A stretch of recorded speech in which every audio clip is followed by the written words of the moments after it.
There are several important concepts we must understand before we start playing with Docker. The first two concepts are containers and images. Images are read-only template used to create containers.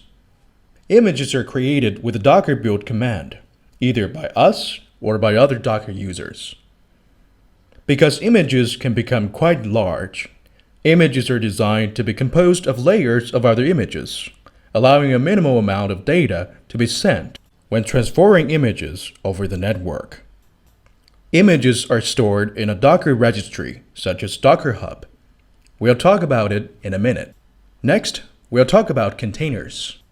To use a programming metaphor, if an image is a class, then a container is an instance of a class, a runtime object. Containers are hopefully why you're using Docker.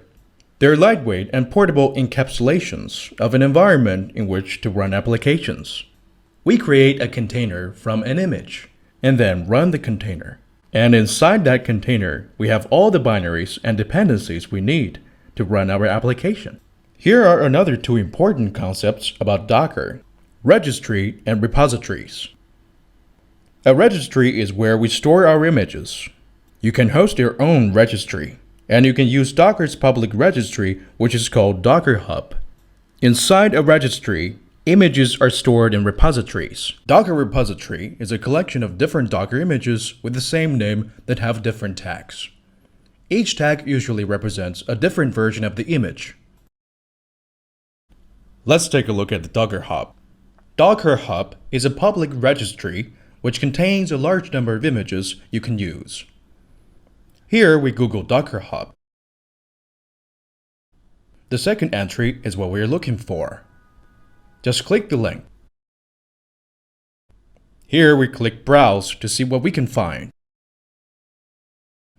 As we see, there are some popular official repositories listed here, such as Nginx, Ubuntu, and Redis. Official repositories are certified repositories by Docker. For each repository, we can also see the number of stars and pulls, which indicate the popularity of each repository. You can also search other repositories here. Let's say we want to find some MySQL images. Let's type MySQL and hit Enter to search.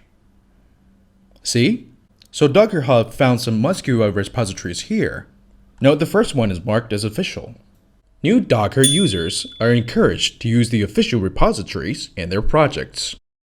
These repositories have clear documentation, promote best practices, and are designed for the most common use cases.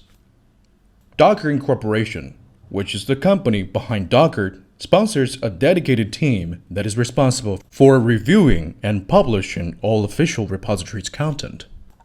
It is also ensured that security updates are applied in a timely manner for official images. So when we get started with Docker, try to use official images so that we can get the most support from the community. All the other repositories are also MySQL repositories, which presumably contains MySQL images. They are contributed by other users in the community. So how can we tell which one is an official image and which is not? First of all, as we mentioned before, official images usually come with an official mark.